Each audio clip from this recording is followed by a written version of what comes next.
Hello, my name is Mark Cafferty. I'm President and CEO of the San Diego Workforce Partnership. And our mission as an organization is to advance workforce and economic development through education, training, and lifelong learning. We are very, very excited as an organization to be partnered with so many great groups to focus on a very, very critical element of our workforce and our economy right now, which is the mature worker sector. Individuals who are older than 55, who have multiple years of experience in the workforce, who are working longer, who in some instances need to work longer. Individuals who have high skills, the most educated portion of our workforce, and yet in this difficult economy that we're in right now, this is a particular sector of the workforce that is facing some interesting challenges, and that we need to figure out all that we can do as a workforce development organization and as a partner with higher education to make sure we're doing everything we can to support mature workers and to encourage our businesses to take advantage of one of the smartest generations of workers that we have, of individuals who can be very productive in the workforce, whether they're serving as contractors, whether they're serving as part-time help, or whether they're serving as senior management and full-time help. And as we try to make sure that San Diego continues to be a hub of innovation and creativity for older workers, we really want to thank the various partners who have been part of this initiative with us. Those partners include AARP, the County of San Diego Aging and Independent Services, our friends at jobbing.com, San Diego Community College District's San Diego Continuing Education Department, Community Options, and Career Partners International. As we speak to all of the older workers and mature workers in our community, we want to make sure that, again, you see our Career Center network, our services as an organization, our staff as resources to you. We want to wish you the best of luck as you continue to pursue work in the local economy, as you think of changing careers in the local economy, as you think of launching a new career in the local economy at a later point in your career. And again, we want to thank all the partners who have come to the table to make this video possible. We are particularly excited for having the opportunity to underwrite this video, and we know that if our economy is going to recover in San Diego the way we're hoping that it is, that we need this particular sector of the economy to be thriving, to be productive, and to be active.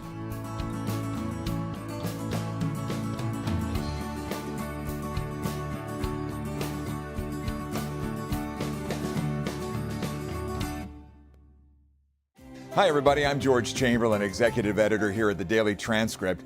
I hope you watch this video as a resource, something that shows that you as a mature worker still have a tremendous value to companies and employers out there. You know, it's kind of interesting. As a mature worker, you face a tremendous number of challenges today, but at the very same time, that means there are great opportunities available to you. I hope you'll watch this video as a companion to the book called Plan B for Boomers and Beyond. It's a great resource, and the author of this points out that how much you are willing to learn will in the future certainly determine how much you're able to earn. So good luck to you. Take advantage of all this information as you begin your path to lifelong learning.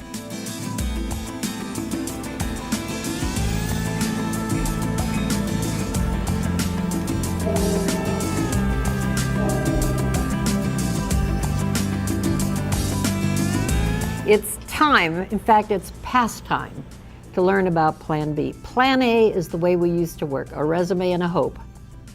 Plan B is a structured way of creating a strategy to run your life, that part of your life called work.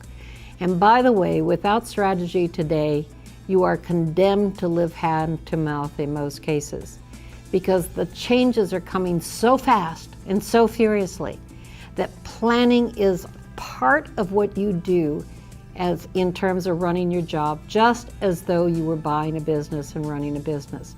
So Plan B has 8 steps that tells you in order how to do this. It's really simple. I think we wrote about 50 pages. It's all online. You can look at this in a matter of 2-3 hours and get a good picture of what you must do. Now, doing it is up to you.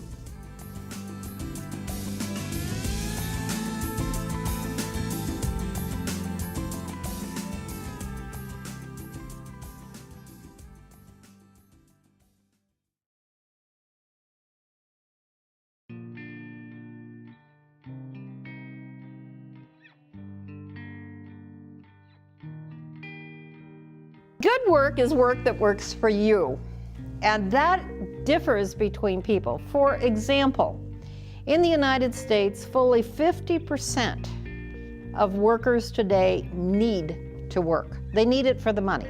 We understand that. That's a critical issue to making your life worthwhile. But many, many others, especially mature adults who get it, start understanding that they work later in life because they can, because they're healthy later in life, because they've got lots of energy and lots to give. Those people really understand something important, that work has many benefits. And let me give you another example that I've been studying recently. If you work later in life at something that involves your brain, not your brawn, but your brain, you actually optimize your brain health. There's all sorts of studies now that people stay mentally fit longer who work later in life. But let me give you just a description of what I mean by work.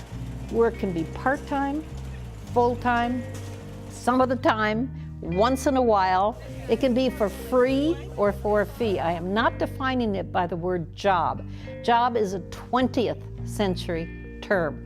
Work is what I'm talking about. It can be a job, but it is not necessarily just that. So people work for brain health. People work because they can. Some people work, as I do, because they know that America needs us. And that is absolutely a fact, that we're all in a big mess together, that we need to work, there's that word, our way out of.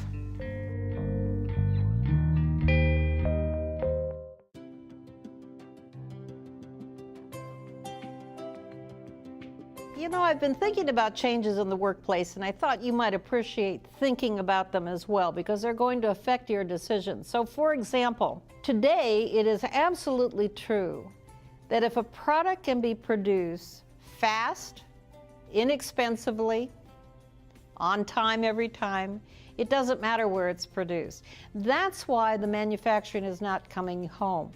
Global manufacturing is the way of the future. It's a book written in the 1970s that I really recommend. 70s, a decade that changed America. Those jobs aren't coming home. If you've been in manufacturing and you look at those changes and you're waiting for it to come back, you'll wait another lifetime. So the point is that things can be produced anywhere. Furthermore, because the world is in play, now we have to figure out how to produce products in the US, in a developed nation, and compete with people who pay far fewer wages. And as a result, I think that one of the major changes you're going to see is the flexible workforce will dominate the American workforce. Whether that's a temporary firm or whether that's you independently as a free agent, be prepared to work for yourself at some point in time. You may slip in and out of jobs and so forth. That's because of the global implication. Now add technology to the twist, and you'll see whole jobs have gone away. For example, there's something called cloud computing. Now, I bet few of you know very much about cloud computing, and I'm not here to tell you about it today. I'm here to point you in the direction of studying, because it's going to affect which jobs are available in this next year or two. All of these changes, the changes in healthcare, the new medicines, the new surgical procedures and so forth, are really going to alter your lives and alter your careers. And that's the important thing to understand. So globalization, technology shifts, the fact that emerging nations are overtaking many of our producing industries, all of these affect your choices, and you'd better know about them. And that's what I meant earlier in some other segment where I said we have to learn from the future. What's coming is more important than what. Well, very quickly, I'll go through step one first, and that's the letting go process. The more mature you are and the longer you've been in a job, the more there is to let go. It's probably the most difficult step of the 8 steps. And until you let go, you can't move forward. Well, letting go is interesting because most of the people I work with have been in jobs that no longer exist.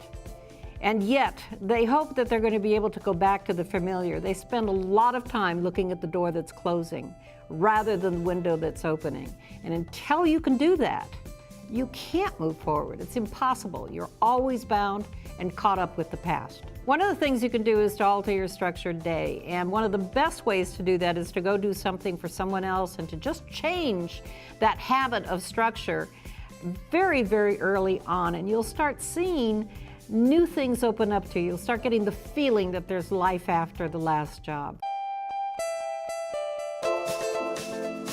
You have to let go of the past in one sense, where you can't let it affect your future.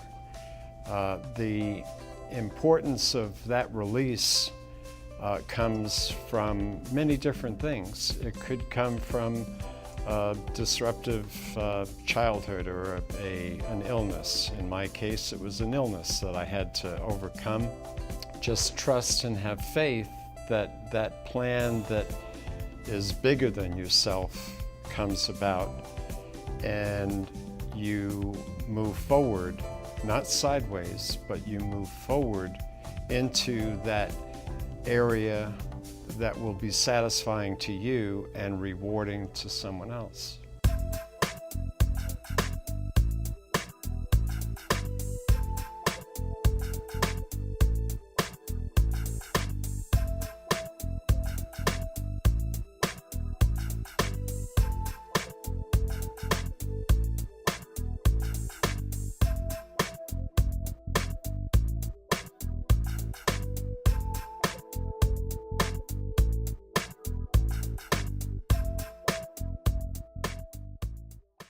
Step 2 is a formal assessment process, and most people who are in their middle years think that this is just a big waste of time. It is one of the most important steps you can take, because step 2 is assessment. And you might be doing something like a Myers-Briggs, or there are other assessments that measure different things, but the bottom line of an assessment, it gives you language to use about fit. So people hire you or engage you, maybe not a full-time job, but certainly for a project or whatever it may be, on two reasons. One, can you do the job? And the other is, will you? And the will you is about fit, and that's what assessment gives you. It gives you the language to talk about yourself in meaningful and purposeful ways. Furthermore, when it comes to the time that you're actually going to be developing marketing tools, it gives you the language for those tools. It gives you the language in interviews and so forth. It's not a step to be missed, and it's actually fun to do.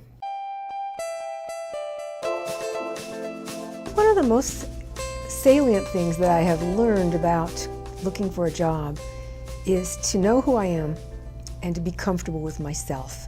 And I think if I had any advice to give anyone else, it would be to own that. When I started knowing that I was going to make a career change, I spent some time investigating who I am and reassessing what I know to be true and what I have in the way of evidence to show someone else about that. I took advantage of an opportunity to take some personality profiles. In my case, it was the Keirsey test, but Myers-Briggs or anything else that you've got available will work for you. And instead of feeling uncomfortable when it pointed out that I'm weak in certain areas or that certain areas are not things that I really enjoy doing, I sort of celebrated that and said, well, great, now I know what not to pursue because that's not my path. And I began to pay attention to the fact that I do have a certain value structure. It shows up in the choices I make about how I do my job, what kinds of jobs I choose to do, and I use that as my guide for the future. Instead of trying to be what I'm not, and go for being who I am.